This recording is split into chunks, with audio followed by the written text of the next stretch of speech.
So இன்னும் ஒரு 2 weeks தான் நீட் 2025 இருக்க போகுது, which is roughly 15 to 20 days.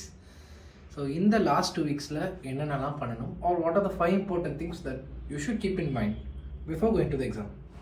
Because இந்த 2 monthsல இந்த 2 weeksல சக்ஸஸ் ஆனவங்களும் இருக்காங்க. இந்த 2 weeks கடைசி 2 weeksல ப்ராப்பராக நம்ம இது வரைக்கும் பண்ணதோட ஒரு ரெக்ரூட்மெண்ட்டாக நம்ம பண்ணாததெல்லாம் காரணமாக வச்சு ஃபெயில் ஆனவங்களும் இருக்காங்க. So the things you should keep in mind before going to the 2025, which is very simple point, but at அது கரெக்டாக நீங்கள் பண்ணிட்டு இருக்கீங்களா இல்லையான்னு ஒரு செக்லிஸ்ட் மட்டும் வச்சுக்கோங்க. So before going, welcome to my channel inspiring brains, and this is Hari, completed physiotherapy, currently doing my internship at a part-time biology faculty. Okay, so first issue, revision. The prime and the most important thing for whatever be the entrance is revision. அதுவும் இந்த last 10 to 15 days ரிவிஷன்ங்கிறது வந்து அப்படியே மார்க்கை எவ்வளோ வேணாலும் மாற்றக்கூடிய power இருக்கக்கூடிய ஒரு விஷயம். இந்த ரிவிஷன் அப்படிங்கிறது பண்ணாமல் புதுசாக மட்டுமே படிச்சுட்டு போனீங்கன்னா உங்கள் மார்க் கண்டிப்பாக ரிவர்ட் ஆகிறதுக்கு நிறைய சான்ஸ் இருக்குது. 50 to 60 மார்க்ஸ் லூஸ் பண்ணுறதுக்கு நிறைய சான்ஸ் இருக்குது. திஸ் இஸ் இதை பர்சனலாக சொன்னாலும் சரி, இல்லை ஸ்ட்ராட்டஜிக்கலாக சொன்னாலும் சரி, this is very true. Because கடைசி 10 நாளில் எவ்வளோக்கு எவ்வளோ ரிவைஸ் பண்ணுறீங்களோ அவ்வளோக்கு எவ்வளோ அந்த பிக்சர் மெமரி அது கொஞ்சம் ஈஸியாக எக்ஸாமில் நம்மளால் எடுத்துகிட்டு வர முடியும். இல்லை நம்மளுக்கு எல்லாம் தெரியும், பார்த்துக்கலாம் போனால் திஸ் ஆர் தட்லேயே நிறைய கொஷின்ஸை லூஸ் பண்ணுவீங்க, ரொம்ப ஃபீல் பண்ணுவீங்க. ஸோ ஃபைனல் ரிவிஷன், இந்த ரிவிஷன் 10 to 15 டேஸில் ரொம்ப ரொம்ப ரொம்ப ரொம்ப ரொம்ப ரொம்ப ரொம்ப முக்கியம், right? Second, so revision board. Second, full model கொடுத்துட்டு தான் இருப்பீங்க. பட் எல்லாத்துக்கும் இப்போ இருக்கிற சந்தேகம் என்னவா இருக்கும் அப்படின்னா, எவ்வளோ ஃபுல் மாடல் தரணும் அப்படிங்கிறது ஒரு பெரிய கொஷின் மார்க்காக இருக்கும். ஸோ எவ்வளோ தந்தால் கரெக்டாக இருக்கும்? மினிமம் 2 தரலாம், like 1 or 2 is more then enough for a week. இதை நீங்கள் ரொம்ப மேக்ஸிமைஸ் பண்ணுறது வேஸ்ட் தான். ஒரு 4, 5 ஒரு வாரத்துக்கு 5, 4 இப்படிலாம் தரது வேஸ்ட் தான். ஏன் அப்படின்னா எதையுமே ரிவ்யூ பண்ண முடியாது. Grand test without a review is equal to nothing. சரியா? நம்ம வாட்டுக்கு டெஸ்ட் எழுதி என்ன பண்ண போகிறோம்? டெஸ்ட்டில் என்ன தப்பாச்சு, அந்த தப்பானது நம்மளுக்கு தெரிஞ்ச தப்பாச்சா, சில்லி மிஸ்டேக்கா, நம்மளுக்கு தெரியாத கான்செப்டா, இல்லை question paper question out of இதுவா? ஸோ இதில் எந்த வெரைட்டியில் வருது, நம்ம தப்பு பண்ணோம்னா எதனால தப்பு பண்ணோம், ஏன் இந்த சில்லி மிஸ்டேக் பண்ணோம், அப்போ இந்த பாயிண்ட் எங்கே ஆட் பண்ணும், இது நம்ம நோட்ஸில் ஏன் இல்லை, இந்த மாதிரி ஒவ்வொன்றையும் கரெக்டாக அடுத்தடுத்த லெவலில் ரிவ்யூ பண்ணிவிட்டு அதுக்கப்புறம் அடுத்த டெஸ்ட் கொடுக்கணும்.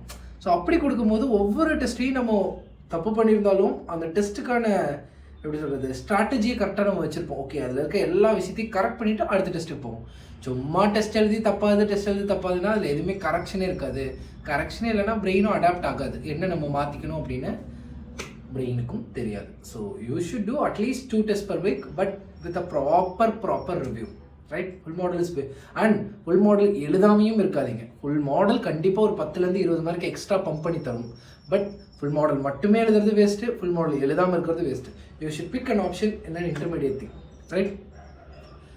3வது விஷயம், so last minute revision pages. அதாவது எப்படி சொல்கிறது, ஹைலி வாலடைல் திங்ஸ்ன்னு சில இதெல்லாம் இருக்கும். எப்படி படித்தாலும் மறந்து போயிடும். ஃபார் எக்ஸாம்பிள் இயர், இந்த 1986 இந்த மாதிரி இயர்ஸு, இல்லை சில எக்ஸ்பான்ஷன்ஸாக இருக்கலாம், இல்லை சில சயின்டிஸ்டாக இருக்கலாம். The things which you feel, ஒவ்வொருத்தருக்கும் ஒவ்வொன்று மறக்கும், which you feel that you will easily forget, அதை வந்து ஒரு பேப்பரில் எழுதி வைங்க. ஒவ்வொரு டைம், இப்போவே உங்களுக்கு நிறைய டைம் இருக்குது, ஒவ்வொரு டைம் ரிவைஸ் பண்ணும்போதும் சரி இது மறந்துட்டோமே அப்படின்னு நம்மளுக்கு தோணும் போதே தெரியுது. இன்னொரு டைம் படித்தாலும் மறந்துடுவோம் அப்படின்னு நம்மளுக்கே தோணும். அதெல்லாம் ஒரு பேப்பர் எழுதி வைங்க. ஸோ அந்த பேப்பரை ஒரு ரொம்ப கம்மியாக தான் எழுதணும், அதுக்கு மொத்தத்தை எழுதிடக்கூடாது. முடிஞ்ச அளவுக்கு எந்த சப்ஜெக்ட் ரிவைஸ் பண்ணாலும் காலையில் எடுத்து ஒரு டைம் திருப்பி பார்த்துருங்க. அந்த பேப்பரை திருப்பி டெய்லி ஒரு 1/2 an hour ரிவைஸ் பண்ணுற மாதிரி அந்த பேப்பர் ரெடி பண்ணிக்கணும். அவ்வளோ கம்மியாக தான் இருக்கணும் இதில்.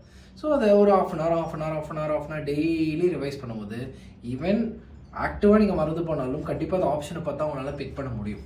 So that will be the last minute revision page வந்து ரொம்ப ரொம்ப முக்கியம். So easily highly volatile topics or volatile things which you feel, அதுக்காக இது பண்ணணும்.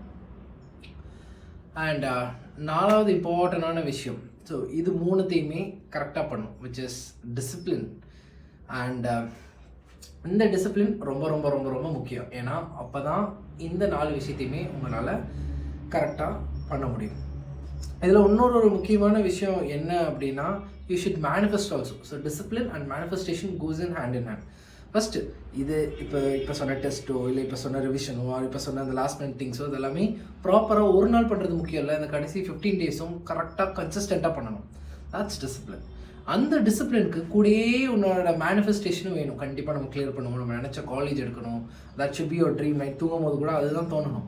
அது தோணும் போது அடுத்த நாள் கண்டிப்பாக ஓகே இதுக்காக ஒர்க் பண்ணுவோம், கொஞ்சம் எனர்ஜி கம்மியாக இருந்தாலும் பரவாயில்ல, we should work for it அப்படின்னு நம்மளே புஷ் பண்ணிக்க ஆரம்பிப்போம். So that is very very important. So discipline that comes along with the manifestation. That's the fourth important point. அதை வச்சுருந்தா தான் அந்த ஃபஸ்ட்டு 3 பாயிண்ட்டுமே கரெக்டாக ஒர்க் ஆகும். And final and important thing is basic health. இப்போ இந்த மேலே இருக்கிறது எல்லாமே பண்ணணும்னா நம்ம முதல்ல நல்லா இருக்கணும். Even though it sounds like cliché மாதிரி இருந்தாலுமே என்ன பேசிக் ஹெல்த் என்னத்தை அப்படின்னு தான் நம்ம யோசிப்போம். பட் ஸ்டக்குன்னு ஒரு ஃபீவரோ ஒரு தலைவலியோ ஒரு ஏதாவது காய்ச்சல் வந்துருச்சு இல்லை சளி பிடிச்சிருச்சு, சம்மரில் கூட பிடிக்குது ஆயிடுச்சு அப்படின்னா எரிச்சலாகும். சே நீ கொஞ்சம் பத்திரமா இருந்திருக்கலாமேன்னு யோசிச்சுக்கிட்டே இருப்போம். அந்த நாளை நம்ம நினச்ச மாதிரி ஸ்பெண்ட் பண்ண முடியாது. அது வந்தவங்களுக்கு கண்டிப்பாக தெரியும். So basic health is too important thing. Your health as well as food, sleep, இது எல்லாமே கலந்தது தான். ஸோ உங்களோட ஃபுட்டும் ஸ்லீப்பும் கரெக்டாக இருந்தாலே ஹெல்த் மேக்ஸிமம் மெயின்டைன் ஆகும். ஸோ ஒரு 6 hours ஆச்சு தூங்க ட்ரை பண்ணுங்கள். 6 to 7 hours தூங்கலாம். லாஸ்ட் டைமுக்கு வந்தாச்சு. அண்ட் ஃபுட் எப்பவுமே கொஞ்சம் காஷியஸாக இருங்க. ரொம்ப ஆல்ரெடி ஆங்ஸைட்டியில் இருக்கிறதுனால இந்த ஆயில் அண்ட் ஸ்பைசி ஃபுட்லாம் உன்னிமே அதை அக்ரவேட் பண்ணும், வயிறு புண்ணாயிரும், எரியும். ஸோ இதெல்லாம் கான்சன்ட்ரேட் பண்ணுறதுக்கு நம்மளுக்கு இப்போ டைம் இருக்காது. ஸோ அதனால் ஒரு பிளாண்டான டயட்டு, அதேமாதிரி ரொம்ப வெளியில் சாப்பிடாமல், இப்போதைக்கு ரொம்ப சில்லுன்னும் சாப்பிடாம அந்த மாதிரிலாம் எதுவுமே பண்ணாமல் ஒரு பிளாண்ட் நார்மல் டயட் எப்பவுமே என்ன சாப்பிட்றீங்களோ அதையே சாப்பிட்டு ப்ராப்பராக இப்போ மட்டும் எக்ஸ்ட்ரானரியாக ஒரு 4 hours தூங்கலாம் அப்படிலாம் எதுவுமே பண்ணாமல் 6 to 7 hours நார்மலாக தூங்கி ப்ராப்பராக படித்தாலே முதல் 4 பாயிண்ட்டும் சாட்டிஸ்ஃபை ஆகும்.